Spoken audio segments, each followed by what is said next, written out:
নিজের চোখের সামনে আমার হাজবেন্ড আমার ছোট বোনকে বিয়ে করে এনেছে, তাহলে আমার এই অনাগত দুধের বাচ্চার কি হবে? নিজের বোনকে বাসায় রাখা যে আমার জন্য কাল হবে তা আমি কোশ্চিন কালেও কল্পনা করিনি। জুনায়েদ আমার সামনে আমার ছোট বোন নিমুকে বুকে টেনে নিয়ে ভেতরে গিয়ে দুম করে দরজা লাগিয়ে দিল। আমার চোখের সামনে এই দৃশ্য আমার হৃদয়ে রক্তক্ষরণ করতে শুরু করে। চোখ দিয়ে টপ টপ করে দুফোঁটা চোখের পানি গড়িয়ে পড়ল গালবে। স্বামীর বুকে নিজের বোনকে এই অবস্থায় দেখে চোখ মানছিল না। জুনায়েদকে কিছু জিজ্ঞাসা করার শ্রবণ শক্তি হারিয়ে গেছে ইনিয়ার। মুখ দিয়ে কোনো শব্দ বের করতে পারছিল না। মনে হচ্ছে বুকে কেউ পাথর চাপা দিয়ে রেখেছে। পিটপিট করছে চোখের পাতা, পানি পড়ছে টুসটুস করে। বেশ কিছুক্ষণ এভাবে কেটে গেল। অনেকক্ষণ পর আমি নিজেকে স্বাভাবিক করে ফেললাম। আমার পেটে আমার বরের বাচ্চা একটু একটু করে বেড়ে উঠছিল। আমি 6 মাসের অন্তঃসত্ত্বা স্ত্রী তার। এ সময় এসব কিছু দেখবো কল্পনাও করিনি। বাবা মা আমার ভালোর কথা ভেবে আমার বোনকে আমার বাড়িতে পাঠিয়েছিল, কিন্তু ফলাফল যে এরকম হবে ভাবতেও পারিনি। কিছুদিন যাবৎ জুনায়েদকে মাঝরাতে আমার পাশে পাচ্ছিলাম না। হয়তো এ সময় তারা আমার অনগোচরে অবৈধ সম্পর্কে লিপ্ত হতো। মাথা কাজ করছে না, কি করব এখন আমি? আমার অনাগত সন্তানকে নিয়ে দূরে কোথাও যাব,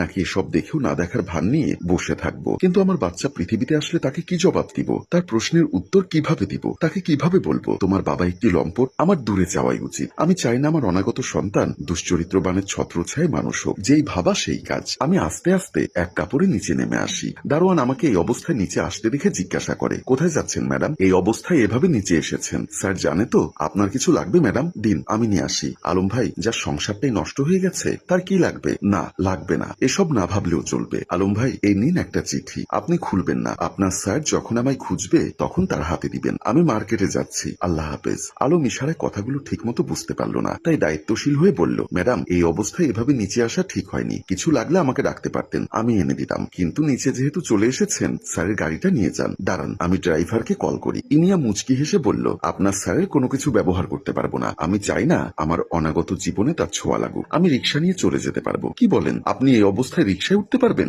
রিক্সায় উঠতে হলে অনেক উঁচুতে পা উঠাতে হয়, তার চেয়ে গাড়ি নিয়ে যান। আমি কর্কশ্বরে আলমকে বলি, আপনি আপনার স্যারের কর্মচারী, আপনার কাজ আপনার স্যারকে নিয়ে ভাবা, আমাকে নিয়ে নয়। আলম চুপসে যায়, মাথা নেতিয়ে থাকে। বাহিরে এসে কিছুক্ষণ স্থির হয়ে থাকলাম। এরপর অনেক ভেবেচিন্তে দেখলাম আমার তো আসলেই কোথাও যাওয়ার জায়গা নেই। নিজেকে জিজ্ঞাসা করলাম, ইনিয়া আসলে তুমি কোথায় যাবে? এই অবস্থায় বাবার বাড়িতে যেতেও যে লজ্জা করছে। শহর জুড়ে উষ্ণতা, বিন্দু বিন্দু ঘাম আর আমার ললাটে জমছিল। একটু পর টিস্যু নিয়ে ঘামগুলো মুছছিলাম। কিছুক্ষণ পর হঠাৎ মৃদু বাতাসে চোখ লেগে যায় ইনিয়ার। ঘুমের ঘরে ভাবনার জগতে হারিয়ে গেলাম আমি। বিয়ের প্রথম দিনে কিচেন রুমে সবজি কাটতে যাই ইনিয়া। সবজি কাটার বেখেয়ালে হাত কেটে ফেলে ইনিয়া। ইনিয়া আউজ বলে চিৎকার করে। ইনিয়ার চিৎকারে জুনায়েদ দৌড়ে আসে কিচেন রুমে। ইনিয়ার আঙ্গুল কেটে রক্ত পড়তে দেখে পাগল প্রায় হয়ে যায় জুনায়েদ। কি করছো জুনায়েদ? তোমাকে কত করে বললাম কিচেন রুমে যেতে হবে না, আমরা অর্ডার করে খেয়ে ফেলবো, কিন্তু তোমার জিদের কারণে আজকে এই সিচুয়েশনের মুখোমুখি হতে হচ্ছে। আমি মৃদু হেসে বললি, পাগল হয়েছো তুমি? কতদিন অর্ডার করে খাবো? আমাকে বিয়ে করেছো কেন তাহলে? আমি যদি তোমাকে একটু রান্না করে না খাওয়াতে পারলাম? এই তোমার রান্নার চক্করে পড়ে আমার হৃদয় থেকে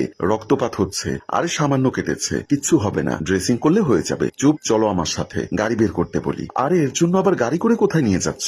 আর কোথায়? ডক্টরের কাছে। জুনায়েদ তুমি পাগল হয়েছো? এই সামান্য কাটার জন্য কেউ ডক্টরের কাছে যায়? কোনটা সামান্য কাটা? আমার হৃদয়ে রক্তপাত হচ্ছে, এটাকে সামান্য কাটা বলে উড়িয়ে দেবে না। সেদিন জুনায়েদের চোখে ভালোবাসার ছটফট দেখে বেশ খুশি হয়েছিলাম। ডক্টর কোথায় আপনারা? আমার হৃদয়ে রক্তক্ষরণ হচ্ছে, চিকিৎসার দরকার। একজন নার্স এইভাবে জুনায়েদের ছটফট দেখে জিজ্ঞাসা করে, কি হয়েছে স্যার? জুনায়েদ কপাল ভাঁজ করে বলে, ডক্টর কোথায় নার্স? আমার ডক্টরকে প্রয়োজন। জুনায়েদের চিৎকারে নার্স কান চেপে ধরে বলে, ডক্টর ওইদিকে স্যার। জুনায়েদ আমার হাত ধরে দ্রুত ডক্টরের কাছে যায়। আমি এক প্রকার হাঁপিয়ে যাই জুনায়েদের এত কেয়ারিং আচরণে। আমি জুনায়েদকে বলি, কি হচ্ছে জুনায়েদ? এরকম করছো কেন? আমার সেরকম কিছু হয়নি তো। আরে তুমি চুপ থাকো। এদিকে ডক্টর ফোনে কথা বলছে। সুমন ডক্টরের কাছে গিয়ে বলল, আমার স্ত্রীর হাত কেটে গেছে ডক্টর, আমার হৃদয়ের রক্তপাত বন্ধ করুন দ্রুত। ডক্টর বিরক্তি প্রকাশ করে বলে, কি সমস্যা আপনার? দেখছেন না ফোনে কথা বলছি? সমস্যা হলে ইমার্জেন্সিতে যান। ডক্টর আবার ফোনে কথা বলা শুরু করে। ডক্টরের এরকম ব্যবহারে জুনায়েদ ডক্টরের কলার চেপে ধরে বলে, আপনি ডক্টর, আপনার কাজ হচ্ছে পেশেন্টকে সার্ভিস দেওয়া। পেশেন্ট আপনার দ্বারগোড়ায়, আপনি ফোনে কথা বলছেন কোন আক্কেলে? আমি পেছন থেকে জুনায়েদকে শান্ত করতে চাইলে সে আমাকে কড়া গলায় বলল, তুমি চুপ থাকো।